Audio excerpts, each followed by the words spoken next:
What's up, my fellow humans? I'm super excited to be joined by the co-host of my favorite podcast called Mind Pump. So I'm joined with Sal Di Stefano, who is very experienced and knowledgeable in the health and fitness industry. And, he's been a trainer for something close to 20 years. So he's been working with clients to help them lose weight and improve their health. He's been in the podcast industry for a really long time. So, I think you're going to really enjoy the way that he explains his information. So in the beginning of this episode, we discussed some of the foundational tips for nutrition to improve your health and to lose weight. We then switch over to physical activity and talk about what the best type of exercise is to burn fat and also to improve your health. Now, at the end of this episode, we'll dive into a few practical tips to get started with this type of exercise as well. So make sure you listen to the whole thing. Now, I also am really excited to announce that I've now moved my health coaching services to online. And this means that I can help clients lose weight or improve their health from anywhere in the world, rather than just those that are with me here in Toronto. So if you're someone that's struggling to lose weight or struggling to improve their health, I work with clients to work with their nutrition, their physical activity, their stress management, their sleep, and the list goes on. Now, if you're interested, just go to healthsimpleinfo.com/health-coach. All right. I'll also put the link in the show notes so you can just click there. You'll see everything you need and what it's all about. Just shoot me a message or DM me on Instagram, and we'll see if it's a good fit. Anyway, enjoy the show, guys. Hello, podcast listeners. Welcome to the HealthSimple Show.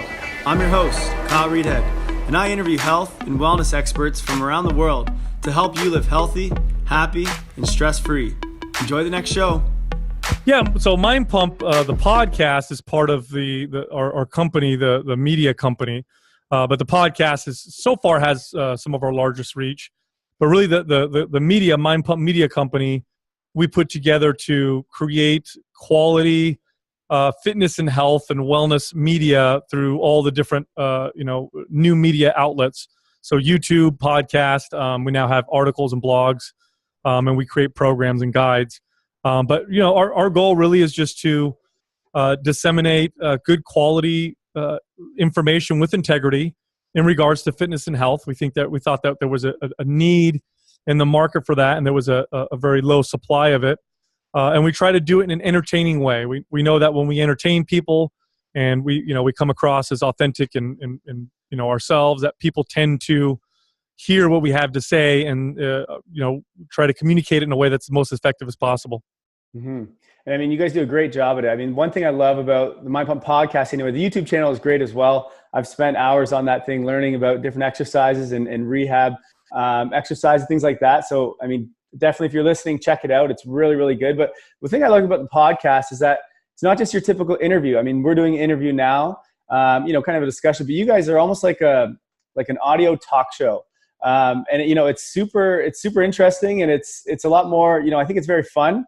It's something that you can listen to every day, and you guys just kind of, go off the cuff. And I think, it's a little bit different than what most people are doing. So it's pretty cool. Yeah, definitely. We, all of us were in the fitness industry for a long time. I've been doing this for about 20 years, and I trained clients for a long time. And about halfway through my career, I realized that the information that I knew was very important, but if I was able to communicate it effectively was almost more important. I could communicate 4 or 5 pieces of information, valuable pieces of information to a client, but that if they didn't use any of them, if it didn't impact them in a way where they would implement it, then it was a waste of time. And so how we communicate as fitness professionals, if you will, for lack of a better term, is just as important. If I can get people to kind of hear what I have to say and change things in fundamental ways for themselves, then I know I've succeeded. So it's really not about giving people the most information, although we are content machines and we do produce a lot of content. The goal is really to communicate in ways that, are effective and get people kind of change things for themselves. Yeah, it's really, I mean, you guys simplify it, and that's what's so great. I mean, that was kind of the idea when I started Health Simple as well. It's called Health Simple. It's because there's so much out there. There's so many really good podcasts that I like, but I have a science background. So I can understand a lot of what they're talking about. But for the average person, I mean, when you go on to a podcast where they're just diving into science and research, I mean, they're lost, right? So that's one of the big things with Mind Pump, and what, why I was excited to have you on is because you guys speak to a good level, right? To a level where people can really understand and then actually just take it and apply it. And I think that's by far the most important thing when you're trying to help others change their lifestyle and change their health. Right. If I mean, the people who are most interested in the deep science and the advanced techniques of training nutrition are people like you and I. We don't necessarily need to help in those areas because we're so fascinated into them that we make those changes ourselves. It's really the average person. The average person is the person that needs to hear how to change their diet in ways that will help them with their health in ways that is sustainable for them. They're the average person is the person that needs to hear the basic information on fitness, but communicate it in a way to where they start to implement it and improve their own fitness and health. So those are the people that we're really trying to talk to. We're trying to talk to the average individual who, might be interested in, starting to feel better and maybe get a little bit healthier. Yeah, exactly. So I want to start to pick your brain a little bit and get some of that information out, because I think, what you do share is really important. And what's really cool about Mind Pump as well is, you don't focus on one topic. It's nutrition, mindfulness, relationships, fitness, kind of, you guys talk about literally everything. And, I think for a lot of people, health and wellness and kind of change lifestyle can be overwhelming. When it comes to health, especially for someone who's new. And I mean, this answer can go anyway, but let's try to generalize it here as much as possible. Is there an area that you think that people need to focus on the most or should start to focus on? I think simplifying the message and simplifying how they approach their health is probably a good place to start. Like, so if I got a new client, I could easily list, 20 different things that they could do to help themselves get to whatever goal that they may have set. But I know it's not an effective way to get them, to move forward, at least not in a long-term way. So what I'll do is I'll pick one thing and we'll focus on that thing and try to make that one thing become, a fundamental change that they've made this long-term, and then we'll move on to the next one. Mm-hmm. As far as nutrition is concerned, I think a good place for people to start, without having to worry about all the different, diets like paleo and keto, and even tracking your macros, which I think is an important fundamental place to start as well. But even before I get there, I like to tell people to simply try to avoid most heavily processed foods. Now, the reason why I do that is it's pretty black and white. So I explain to them what a heavily processed food is, which are foods that are typically have a long shelf life, are packaged, frozen, things that you can buy and you can store for a year or two. So they're not fresh foods, right? Yeah. And the reason why I tell people to just stay away from those generally to start with is because processed foods are designed to get you to eat more. Okay, so I know that when I eliminate that, or at least when they reduce that, they're probably going to make more, I guess, for lack of a better term, more accurate food decisions in terms of benefiting their health. 'Cause your body actually comes with these natural systems of satiety that kind of tell you when you should stop eating, but they're hijacked when we eat processed foods because they're engineered to make us want to eat more. I mean, most of the money that goes into designing these foods and putting them together is not in their nutrition value. It's really in how do we make this as palatable as possible? How do we make it taste as good as possible, have the right crunch and the right feel and the right texture and smell, and all in the right packaging. All these things go into palatability. So, to give you a good example, it's very easy to eat 2,000 calories worth of potato chips, but it's very difficult to eat 2,000 calories worth of plain white baked potato. Yeah. And so when I tell people, let's just start off by eliminating most of your heavily processed foods, you tend to see them start to eat healthier as a natural consequence. The next step I take is then I teach them what macronutrients are and how to count them, and how to figure out how many calories they're burning, and to stay within a particular target. And that's not a place that we want to stay in, but it's definitely a good place to start because people can start to educate themselves, on, this has this many grams of proteins, fats, and carbohydrates. This has this many calories. It looks like I'm over-consuming because my metabolism is only burning this many calories, just to bring a certain level of awareness. And that's typically a good place to start with nutrition. As far as activity is concerned, there's two things I like to do with people. One is I'll have them, if they have access to a step tracker, I'll have them wear a step tracker, just so we can monitor their, one of the main forms of their daily activity, which is their steps. Mm-hmm. Once we find that baseline, then we'll increase it by a little bit. So if you come back to me and I see after 2 weeks, okay, your average is about 4,000 steps a day, let's bring that up to about 5,000 or 6,000 a day. So that already is giving them a little bit of mindfulness in terms of their activity level.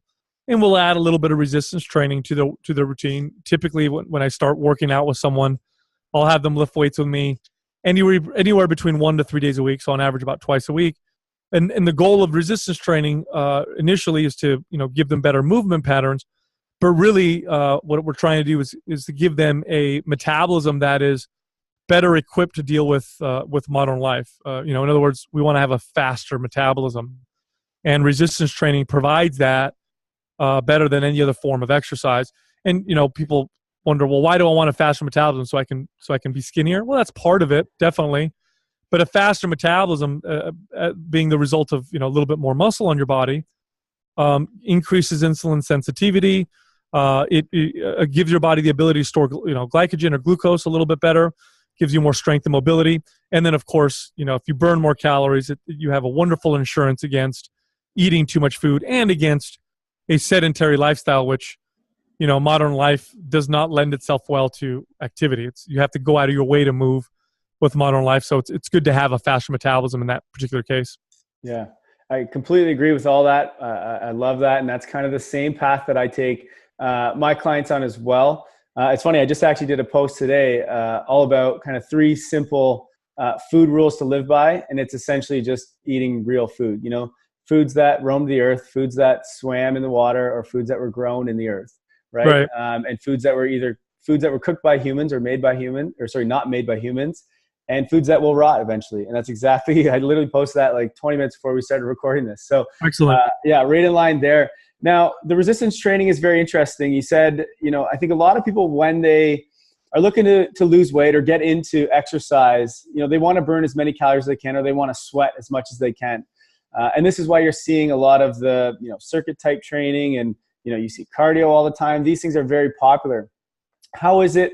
Can you sort of compare resistance training to these, and why resistance training is superior in your opinion? Yeah. So when you look at exercise, there's kind of 2 things that are happening, 2 general things that are happening. Now, one is, every time you move, your body burns more calories. So there's the calorie burn of the exercise itself. But then there's another aspect that a lot of people don't understand or don't consider. And that is the type of adaptation that your form of exercise is asking or demanding upon your body. Okay, so we'll use running, long distance running as an example. When you run, you're burning a lot of calories per time being spent exercising. In fact, running probably is one of the number one top calorie burners, when you compare it to other forms of exercise head to head for time. So like an hour of running is going to burn more calories than, let's say, an hour of lifting weights in the traditional sense. So there's that. However, the adaptation that running is asking upon your body in the long term is not conducive to maintaining a lean body weight, especially in, like I said, the context of modern life where food is so plentiful.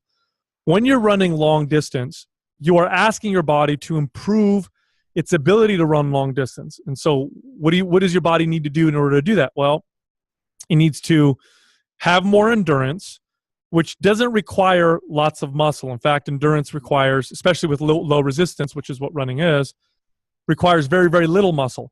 So you don't need a lot of muscle. You're burning a lot of calories while you're doing it. And so your body's trying to become efficient at that activity. Because remember, your body is the result of, hundreds of thousands of years of evolution. And we evolved during times of food scarcity. So your body's always seeking out ways to utilize calories as efficiently as possible, to not burn tons of calories. It would be like having it would be like if gas was $1,000 a gallon.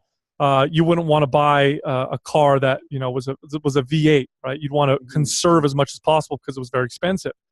And so your body with long distance running becomes more efficient with calories, doesn't need a lot of muscle. It pared muscle down, since muscle is a major calorie burner, and you end up burning less and less calories over time while you're doing that running because you become more efficient at it. So over time, you actually end up slowing your metabolism down and burning less calories every time you do it. And so over time, this is not necessarily a good thing. Now, resistance training, on the other hand, resistance training doesn't burn as many calories per time being spent. It'll burn far fewer calories than running will. However, the adaptation that you're asking upon your body is completely different. When you're lifting weights, you're telling your body that you need more strength. And the only way to get stronger, at least in a fundamental long-term way, is to build more muscle. Now, of course, your body still wants to remain efficient. However, the damage that's caused from resistance training, which is one of the main reasons why resistance training builds muscle, is telling your body to prioritize strength over an efficient metabolism. And so over time, you get more muscle and you get stronger, but you also speed up your metabolism. So over the course of a year, you may be, although your workouts aren't burning tons of calories, your metabolism might be 300 to 600 calories faster every single day, just being yourself, just sitting there. You have a faster metabolism. And that brings up another point, which is, manually burning calories is it's a lot of work, and it takes time, and of course it takes effort. Speeding up your metabolism or just having a faster metabolism, well, that stays with you whether you're sitting down at your desk, working, or you're reading, or you're walking, or whatever.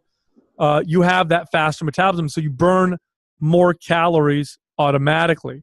So, I'll take, for example, a female client who'll come see me who's trying to lose weight, and let's say her basal metabolic rate, or the amount of calories that she needs to consume to maintain her body weight, is at 1,400 calories.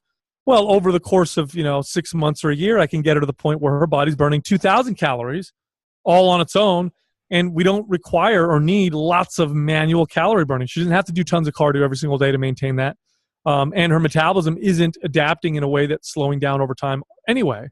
So it's just, when we view it in the context of modern life, again, the best insurance against highly palatable food around us all the time, and against a lifestyle that is naturally conducive to being sedentary, a faster metabolism is a very good thing. It's not necessarily a good thing if we're hunter-gatherers and food is scarce and we don't have much food. You don't necessarily want to burn tons of calories in that particular scenario, but the average person in modern Western societies isn't in that situation. So basically what you're saying is that if you have more muscle, you can actually eat more food and you'll still lose more weight than if you had no muscle. Oh, of course. Absolutely. And that's really, that's a big thing. That's a big deal right there. Yeah. I mean, sure. If you consider, if you eat an additional, let's say you eat, 50 more calories than you burn on a daily basis, right? That's all you do. Just 50 every single day over what you're burning. Okay. That's going to result in, at the end of the year, of about an 18,250 calorie surplus. And what that means is you've now consumed over that year of just 50 more calories, which is like literally 2 bites of a cookie or a sip or two of a soda. It's nothing, right? Yeah. But over the course of a year, that's roughly going to turn into about 5 pounds of body fat. So, and what do people tend to do over the years, right? They'll gain 5 pounds over the course of a year, or 5 pounds over. Next thing you know, 3 years later, they're 15 pounds overweight. Oh my God, what have I done? I don't even think I've been eating that much more. Well, let's flip that on its head, and let's say we speed up someone's metabolism. And I do this all the time, where I'll get someone's metabolism to amp up 300 to 800 calories, which isn't that hard at all. Well, they could eat more and still be in a potential calorie deficit, resulting in fat loss over that year versus fat gain. So it's just it's too bad because it's not the message that is being communicated to people, or at least not to the mainstream. You go to the doctor and they tell you 30 minutes of vigorous activity every single day. That's barely a dent. Yeah. It's barely. I mean, now I'm not discouraging anybody from being active. There's other benefits, but when you compare it to having that wonderful insurance of more muscle, increased insulin sensitivity, because also as we age, insulin insensitivity becomes a major factor in poor health, resulting in everything from dementia and Alzheimer's to diabetes. Resistance training is just superior. Yeah, you know what? That's a great point, Sal. There really are so many additional benefits to resistance training outside of just the aesthetics like fat loss and muscle building. Now, I want to go back to the cardiovascular aspect that we touched on before, because there's something here that's really important, I think, for people to understand. And that's, as you touched on, the more that you participate in cardiovascular activity, so long distance running or biking or steady state cardio, each time you do it, you become more efficient at it, which means that you burn less calories doing the same amount of work. Now, this is a recipe for disaster, because it just means that you're going to have to continue to run or exercise for longer periods of time in order to continue to lose weight, or even to maintain the weight that you're at. That, or you're going to have to eat much less. You're going to have to get in more of a calorie deficit. Now, on the other hand, and by the way, that typically results in some sort of burnout. Now, on the other hand, you have resistance training. And, when you work out, you're going to continue to build muscle, or, tone your muscle, or at least maintain it, which is going to continue to burn the same or more amount of calories. So it's not that resistance training is an easier way to lose weight, because resistance training isn't easy by any means, but it's definitely more efficient for your time and for what you're going to be doing while exercising.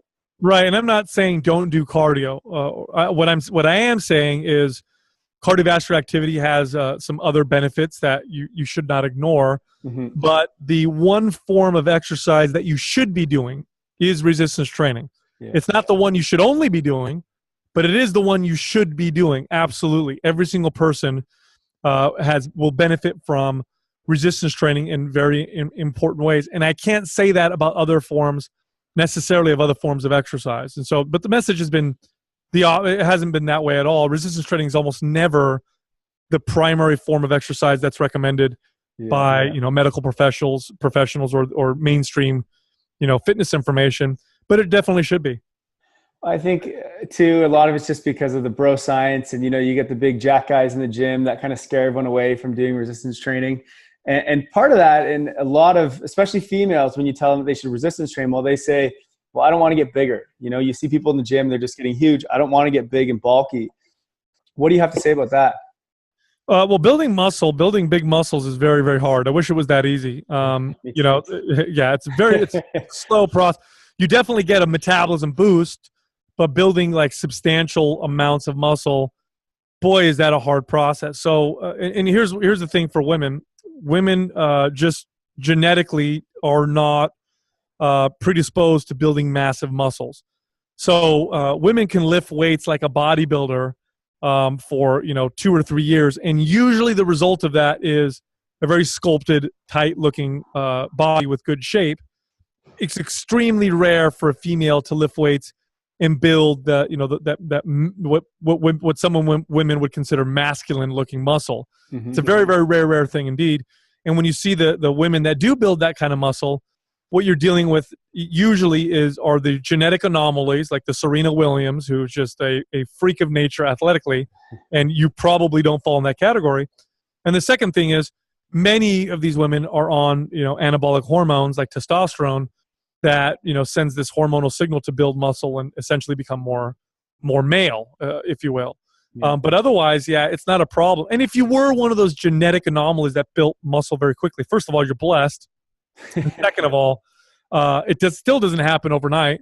And so my advice to women is this: train like you're trying to build as much muscle as possible. And if you do run into the circumstance where you look in the mirror and say, okay, this is all the muscle I want. I don't want to get any more toned or sculpted. You can always change your routine and change the type, the type of exercises you do to stop trying to build more muscle. But you're going to get yourself there much faster if you try to train in a way that builds muscle.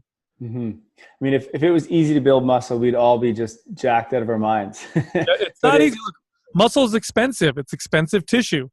Your body doesn't want to have a lot of muscle unless it needs to, because again, it's always trying to, conserve energy and become more efficient with calories. I mean, here's an easy example. If you put your leg in a cast for 5 days and then took the cast off, you would notice you would lose significant amount of muscle in 5 days. In 5 days, you'll see your leg lose muscle just from not moving it for 5 days. That's how quickly your body adapts in that direction, because it's always trying to be more efficient. Now, if you're working out to try to build muscle, you got to give your body a good reason why it should build muscle, which is why exercise programming, and how you train the body and how you treat your resistance training, and of course nutrition, plays such vital roles in trying to gain that little bit of muscle that's so difficult to do. Mm-hmm. Now, one of the things we've seen sort of recently, and part of it, you got CrossFit that has become so big, but you also have circuit training, right? I don't know if you guys have F45 in the US. We have them here in Canada, everywhere. And these type of gyms and this type of workout has blown up in the past, 5-10 years. And it's where, it's resistance training where you're lifting weights, yet you're doing a whole bunch of other things along with it. And this is something that, everyone's kind of flocking to. Do you find that this is going to give the same sort of benefit as just doing resistance training? No, it's cardio with weights. When you do circuit type training, and you're lifting weights and you're not resting and you're moving from exercise to exercise, you're asking your body to adapt in similar ways to what regular cardio, maybe a little bit more, resistance training, focused, or in other words, you might ask the body to build a little bit more muscle, but no, it's mainly an endurance and stamina adaptation, which, like I said earlier with cardio, you're telling your body to become more efficient. When you work out, when you train, there's different energy demands that you ask upon your body, and the energy demand that tells the body to build muscle is the explosive short-term bursts of energy. So it uses a different form of energy known as ATP, which kind of runs your body, adenosine triphosphate. And if I lift weights for, let's say, 10 repetitions, that's mainly the form of energy that I'm using. And that form of energy signals my body when I burn that and I don't focus on keep going and burning, building endurance. It's telling my body to get stronger. Okay, we got to get stronger. We got to get stronger. If I pass that and I go past that and I go into this, endurance type of thing, it's asking my muscles to just become more efficient with their energy demands, not necessarily to become stronger. And that's what you'll find. So if you do lots of circuit training, you'll notice your strength doesn't go up that much. You'll get much more endurance, but you're not going to increase your strength that much. So it's the strength that you want to go after. Now, that's not to say that there isn't a value and benefit to circuit training.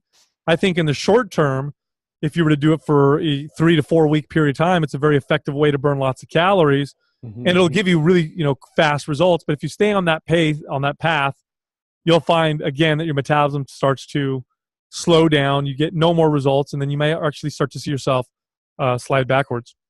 Well, one of the things that I see with circuit training and CrossFit as well, and not to make fun of CrossFit because I think it is great. I think it has great principles, although I think people take advantage of it, but is the injury rate from these types of training as well, right? Because resistance training is not an easy thing to do. You really need to learn your movements and how to do it properly to prevent injury. And resistance training can be great for actually preventing injury into old age. But when you're doing it and you're fatigued completely, there's a big risk there to injure yourself and to get into bad forms while you're lifting weights, right? Right. So, I don't know when this kind of changed. It was a while ago, but people started to view exercise from the lens of, or through the lens of, I got to sweat, I got to be sore, and it needs to be hard.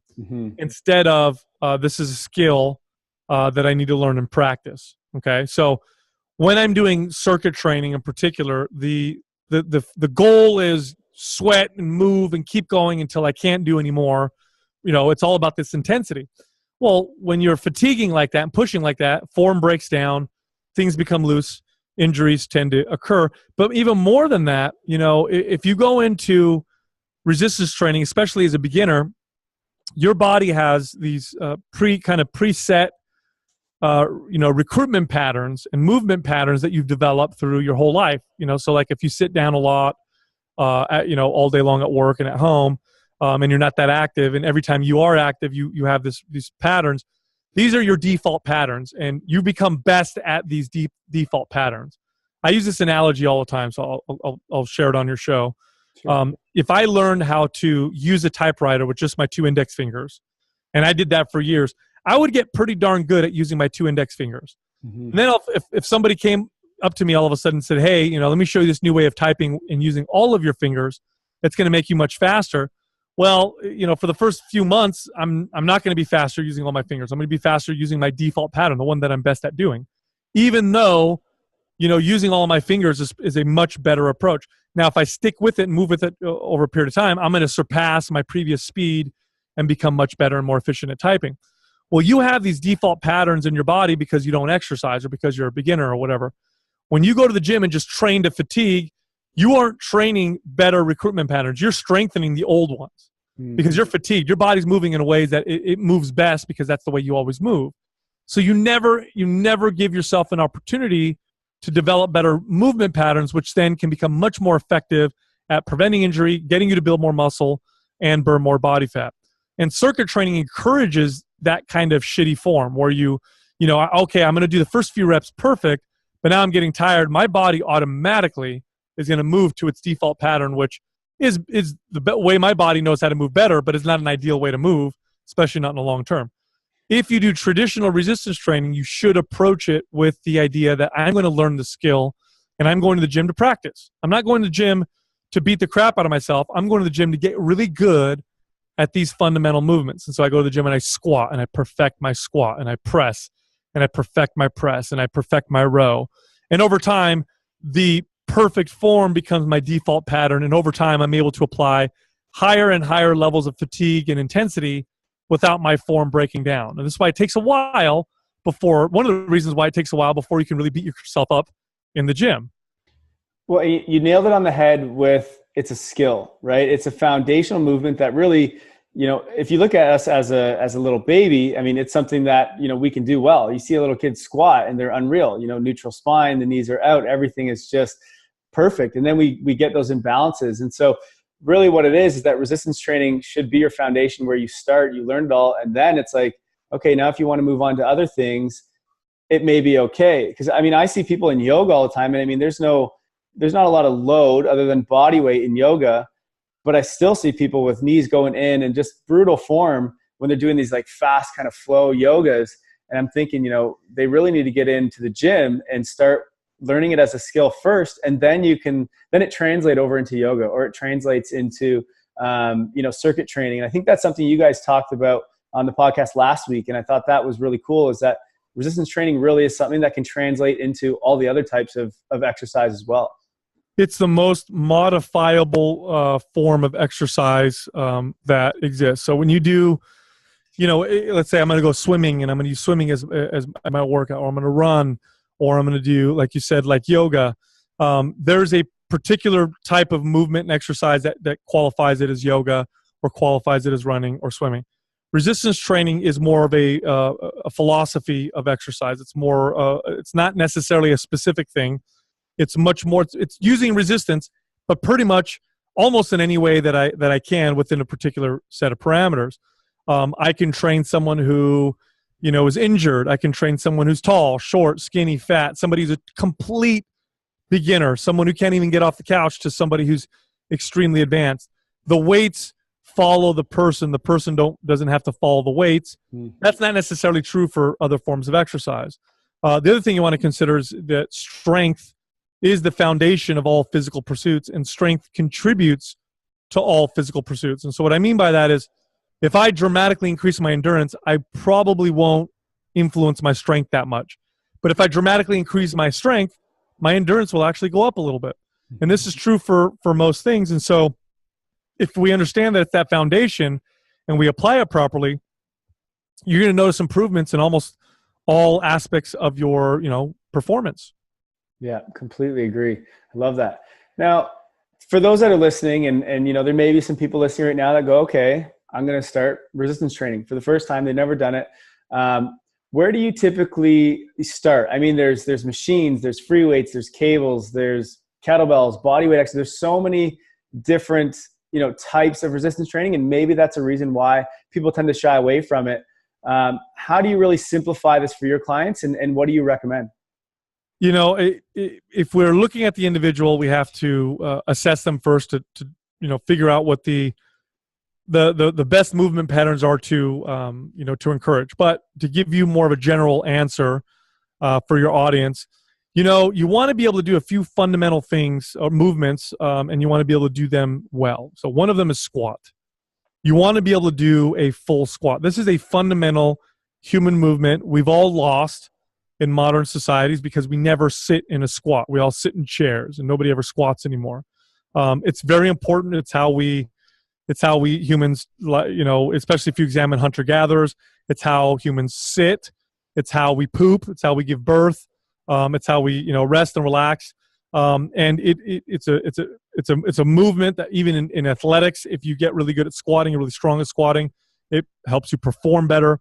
So I always try to get clients to be able to squat properly. Sometimes takes a long time, and sometimes we never get there depending on the individual. But the goal is to be able to get them to do a good full squat with good control and good stability. The second thing I try to get people to do is to do a proper row. It's another fundamental movement. Rowing would be pulling something towards your body, towards your midsection. And what I'm looking for is, do I have good scapular retraction? Are the shoulder blades pulling back? Are the shoulders trying to shrug up? Because we don't want that to happen. Do they roll forward as you pull back? We don't want that to happen. We want a good, efficient, ideal type of a row. So then the other thing I do is I try to get people to be able to row properly with good mechanics. Mm-hmm. Then I try to get people to press something above their head with full extension. You'll find that as people age, they lose that ability. They lose the ability to fully extend their arms up above their head without lots of compensation from their low back or from hurting their shoulders or whatever. And again, that's another fundamental movement. Being able to reach up above your head. Shoulder mobility is extremely important, and that's a part of it. And then finally, do we have good rotation in the body? Can somebody twist with good control, good full range of motion, and good stability? And I'll work on a person's ability to twist their body, not haphazardly, of course, but with good control and good stability. And those are some of the fundamental foundational movements that I'll work on, and the different varieties and versions of each of them. I mean, there's a 101 versions or varieties of each of those things that I just mentioned. Yeah, I love that you said overhead press too, because I mean that's the one where most people say, unless you've been going to the gym for a while, you shouldn't overhead press. And I think people need to understand that this is just a functional movement that you should be able to do. And if you don't do it, you're only going to get worse at doing it as you age. And I mean, how many times in a day do you have to put your arms over your head? I mean, my dad can't even do it anymore. And it's like, it's got to be a pretty frustrating thing when you're in the kitchen or you're trying to do certain things, because he just doesn't have that capability to move it up overhead without pain, right? So I agree. It's a skill that we all need to train and need to learn, and put your shoulder into those positions rather than just say, don't do it because you might get hurt. Right. Consider that, you may be in a situation where you can't, press overhead so you have to start somewhere else. But the goal is to get you to the point that you can lift your arms up above your head with good shoulder mobility. So that's the goal. Again, just like the squat. Like I've had clients who I worked with for years, and we never got to the point, maybe they were older, they had a previous injury, or their mobility was so terrible that, I trained them for 2 or 3 years, and we never quite got them to be able to comfortably squat. But we've always moved them in that direction. And as we continue to move in that direction, their overall quality of movement improved dramatically. Yeah, for sure. What's funny is, I think it was last week, I saw a post on Instagram, and it was someone who took a picture of their TV screen because it was a news channel, and it said the 4 exercises you should never do if you're above the age 50. Can you guess what it was? Insane. Squat, deadlift, push up, and I think it was a row or something like that. Absolutely insane. It's just like, what the heck is going on here? Yeah, that's not good advice at all. It's terrible advice. The reason why I know why they say it, it's because the average person can't do those things. And so if they go and just go try them, they hurt themselves. but it's absolutely asinine and silly that they would say, stay away from these movements. You know what happens when you stay away from a movement? You'll never be able to do it. Never. If you took your arm and taped it to your side and never lifted it out to your side and walked around like that for 5 years and then took the tape off, I guarantee you'd have a lot of trouble lifting your arm out to its side, which is a very basic movement. The human body was evolved to do all of those things. Just because we've lost our ability to do them doesn't mean that now we should never do them. It means that we should move towards the ability to be able to do those with good control and good stability. And once you're there, you got to keep doing them, because if you stop, you'll lose it. That's what happens with the body. Your body doesn't maintain something it doesn't think it needs to. So you got to constantly remind their body and send the signal, oh, no, I need to be able to squat. No, I need to be able to deadlift. I need to be able to row. So your body will maintain it. Your body adapts to the stimulus that you give it, right? And that's what we talked about earlier, where instead of doing cardio, we're doing resistance training so that your body will build muscle. It's the same with movement. As long as you're moving in the right planes, and then your body's going to adapt and be able to move in those planes. So your body will also adapt to the stimulus you don't give it. Exactly. It adapts. It's constantly trying to adapt to its environment, whether you're out in the sun or you're handling rough objects and you get calluses, or you're sitting down all day long and watching TV, or you're moving and lifting weights or whatever. Your body's constantly moving in a direction to become better at what you do most. And so that includes nothing. So if you do nothing all the time, your body will get really good at doing nothing. Yeah, exactly. We don't want that. And now I just want to go back to, how to train and kind of the principles of it. And one of the things that I think is important for a newcomer to understand is that, oftentimes when someone gives you a workout program, there's 20 different exercises in it, right? You got bicep curls, you got this and that, and lateral raises. And it's like, as you said, it's a skill that you need to learn. And if you have 20 different exercises to do, it's going to be very difficult to learn that skill. So pick the best ones, the best bang for your buck. And that's the ones that you mentioned, your big compound movements, because those are going to allow you to build the most muscle in the most areas. And those are just the most functional ones in life as well. Yeah, they have the most carryover, that's for sure. I mean, you get really good at a squat, your knee extending muscles, your quadriceps are going to get much stronger than if you just did knee extensions or leg extensions, for example. So, and your body moves better in unison than it does isolated. Now, that doesn't mean there isn't any benefit to isolation type movements. There definitely is, especially when you're trying to add frequency and volume, or if you're trying to do correctional exercise. Many times, it's important to isolate muscles to get them to move and get the person to feel them so that they can use them in efficient, effective ways when they're doing these big gross motor movements. But you can't compare. The gross motor movements are, by almost all measures, the superior ones, and the ones that you should probably focus the most of your time on. Yeah. Now, one of the best resources from Mind Pump is their YouTube channel. So if you want to learn how to squat, or you want to learn how to row, or really, I'm assuming you guys have pretty much any movement, because I know I've seen a ton of them. You guys literally have series breaking down. Here's, if your ankles are stiff, here's what you need to do. If your hips are stiff, here's what you need to do. And it basically goes through everything, every question you could possibly have in these movements. So I'd highly recommend checking them out. They'll really help you be able to actually get to that movement and get that mobility to be able to do that movement properly. Appreciate it. Yeah, no problem at all. So listen, I don't know if there's anything else that you want to say to our audience here, but I have one question that I ask all the guests. But before that, is there anything that's burning in your head that you still want to share that we kind of missed through this conversation?